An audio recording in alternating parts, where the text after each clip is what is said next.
Est-ce qu'on va encore se faire avoir?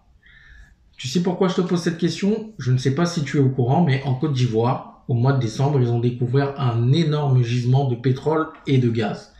Et ça, on sait très bien, on est en Afrique, la Côte d'Ivoire, avec le cacao et avec toutes les autres matières premières, est très connue pour avoir d'énormes ressources. D'accord? C'est la première en termes de cacao et plein d'autres ressources. Et là, on a découvert du pétrole et du gaz.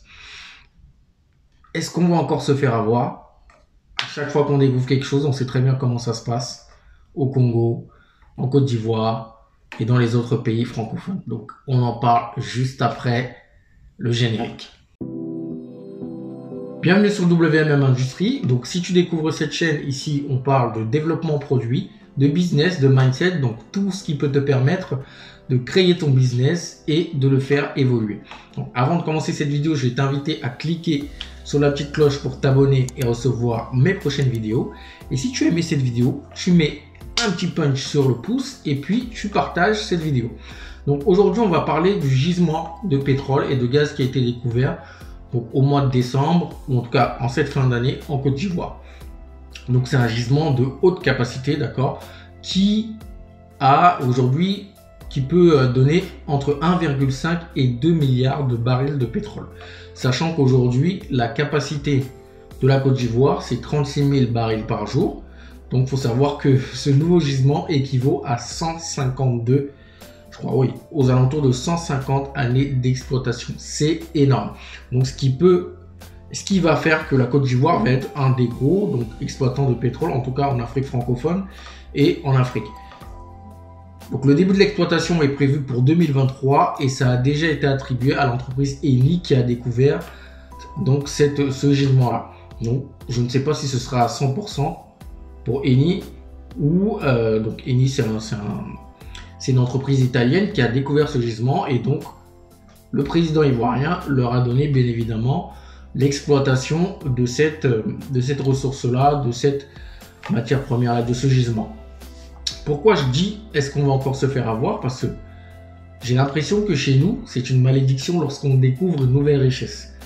Pourquoi? Parce que premièrement, on ne sait pas l'exploiter. Regardez, on a découvert un gisement de pétrole et de gaz qui est quand même énorme, qui équivaut à plus de 100 ans d'années d'exploitation et on n'est pas capable, nous, de l'exploiter. D'accord? C'est une entreprise qui l'a découvert, qui prend tous les bénéfices.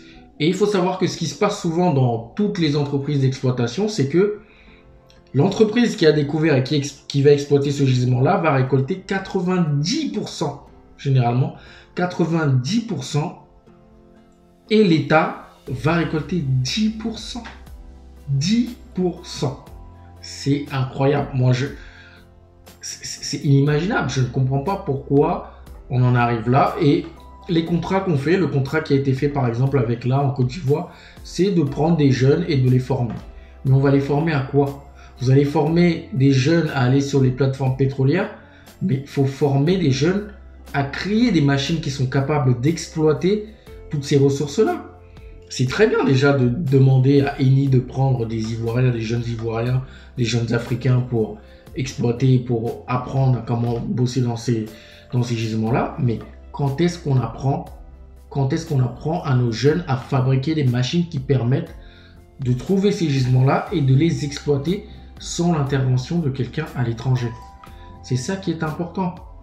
Donc, c'est une très bonne chose qu'on ait découvert ce gisement-là en Côte d'Ivoire. Par contre, on sait très bien comment ça se passe. Généralement, les zones où on retrouve ces richesses-là, elles deviennent pauvres après parce que les entreprises exploitent et font reculer les populations qui habitent autour de ces gisements-là. Généralement, là, ces populations sont lésées.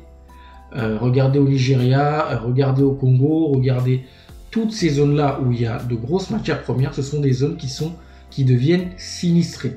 D'accord? On ne s'occupe pas de ces populations-là. J'espère que ce sera autrement avec ce gisement-là. Mais en tout cas, il est temps que nos États se réveillent.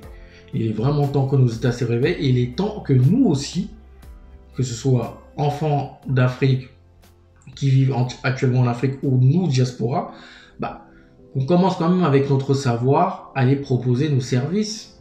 Pourquoi pas? Pourquoi pas? On n'a rien à perdre faut tout tenter et dire, voilà, ok, moi j'ai travaillé sur une plateforme pétrolière, je sais qu'il y a telle machine, je sais qu'il y a telle machine, parce que là, 90-10, c'est pas un très bon ratio. Pour moi, c'est pas du partage, ça. Pour moi, c'est pas du partage. Pour moi, c'est du racket. Exactement. 90-10, ça, c'est du racket.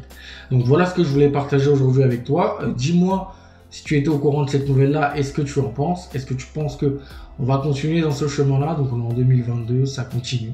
C'est comme si on n'avait pas arrêté. C'est comme si on n'avait pas évolué.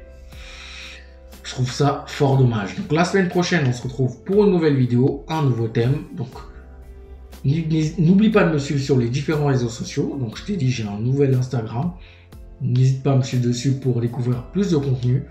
Donc porte-toi bien d'ici la semaine prochaine et n'oublie pas que nous sommes tous des multi-billionnaires. Bye.